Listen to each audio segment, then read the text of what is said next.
അടുത്തതായിട്ട് നമ്മോട് സംസാരിക്കുന്നത് തിരുവനന്തപുരത്തെ മതേതര കൂട്ടായ്മയുടെ ആത്മീയ കൂട്ടായ്മയുടെ മറ്റൊരു വ്യത്യസ്തമായ മുഖം ബിലീവേഴ്സ് ക്രിസ്ത്യൻ ചർച്ചിൻ്റെ തിരുമേനി പ്രിയപ്പെട്ട മാത്യൂസ് മാർ സെൽവനസ് തിരുമേനിയാണ്. തിരുമേനിക്കും പുതിയ ഗവൺമെൻറ്റിനെ കുറിച്ച് നമ്മളോട് പറയാനായിട്ടുണ്ട്. തിരുമേനി, ഈ 2026 പുതിയൊരു ഗവൺമെൻറ് നിലവിൽ വരികയാണ്. കഴിഞ്ഞ 10 വർഷത്തെ ഒരു മുന്നണിയുടെ ഭരണത്തിന് ശേഷം പുതിയൊരു മുന്നണി നിലവിൽ വന്നിരിക്കുകയാണ്. ഒരുപാട് പ്രതീക്ഷകളോടെ ആളുകൾ കാത്തിരിക്കുകയാണ്.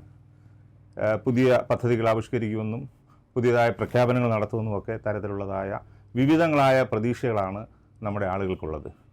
ഈ വി.ഡി. സതീശൻ്റെ നേതൃത്വത്തിലുള്ള പുതിയ മന്ത്രിസഭ അധികാരത്തിൽ വരുമ്പോൾ എന്തൊക്കെയാണ് തിരുമേനി അവരിൽ നിന്നും പ്രതീക്ഷിക്കുന്നത്? ആദ്യമായി UDFൻ്റെ നേതൃത്വത്തിൽ അധികാരത്തിൽ വരുന്ന വി.ഡി. സതീശൻ മന്ത്രിസഭ ഈ 18-ാം തീയതി സത്യപ്രതിജ്ഞ ഏൽക്കുന്ന ഈ അവസരത്തിൽ അവർക്കെല്ലാവിധ ആശംസകളും അനുഗ്രഹങ്ങളും അതുപോലെ തന്നെ നേരുകയാണ്. തീർച്ചയായിട്ടും അനന്തപുരിയുടെ ആത്മീയ കൂട്ടായ്മയായ ഈ കൂട്ടായ്മയുടെ ഭാഗമായി ഈ UDFൻ്റെ അധികാരത്തിൽ വരുന്ന UDF സർക്കാരിൻ്റെ പ്രതീക്ഷകളെക്കുറിച്ച് പങ്കുവയ്ക്കുന്നതിൽ എനിക്ക് സന്തോഷമുണ്ട്. സമാനതകളില്ലാത്ത വലിയ ഒരു പ്രതിസന്ധിയിലൂടെ ഒരു കാലഘട്ടത്തിലൂടെയാണ് നമ്മൾ കടന്നു പോകുന്നത്.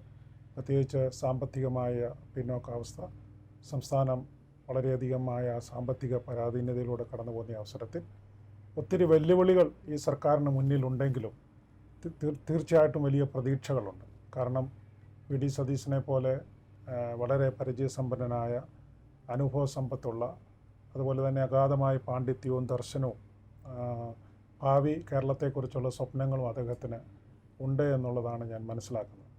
തീർച്ചയായിട്ടും അദ്ദേഹം ഒരു പുതുയുഗത്തിന് ഈ കേരളത്തെ ഒരു പുതുയുഗത്തിലേക്ക് നയിക്കുവാനായിട്ട് ഈ സർക്കാരിന് സാധിക്കുമെന്ന് ഞാൻ പ്രതീക്ഷിക്കുകയാണ്, ആശംസിക്കുകയാണ്.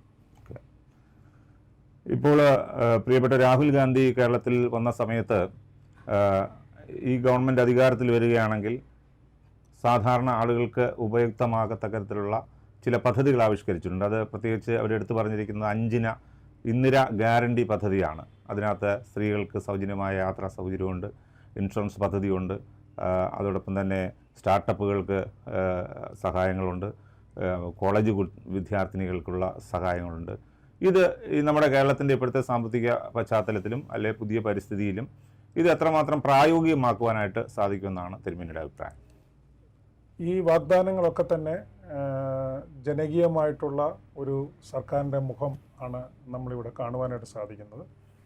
പ്രത്യേകിച്ച് സ്ത്രീ ശാക്തീകരണത്തിനും സമൂഹത്തിലെ പിന്നോക്കാവസ്ഥ നിൽക്കുന്ന സമൂഹത്തിന് ഒരു സംസ്ഥാനത്തിൻ്റെ അല്ലെങ്കിൽ അവരെ മുഖ്യധാരയിലേക്ക് എത്തിക്കുവാനായിട്ട് ഈ ക്ഷേമ പദ്ധതികൾക്ക് സാധിക്കുമെന്നുള്ളതിന് യാതൊരു സംശയവുമില്ല.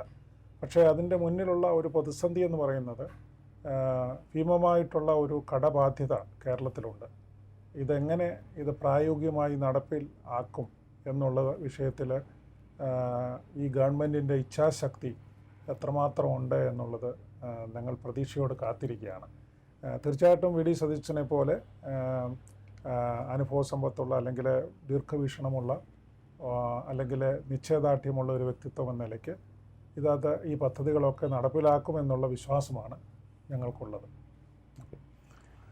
ഇപ്പോൾ തിരുമേനിയാണെങ്കിലും സ്വാമിജിയാണെങ്കിലും ഇമാമാണെങ്കിലും ഈ ഒരു പരിപാടിയിൽ പങ്കെടുത്ത് സംസാരിക്കുമ്പോൾ ഞങ്ങളൊരു വളരെ പ്രത്യേകമായിട്ടാണ് നിങ്ങൾ 3 പേരെയും ഇത് ഉൾപ്പെടുത്തിയിരിക്കുന്നത്.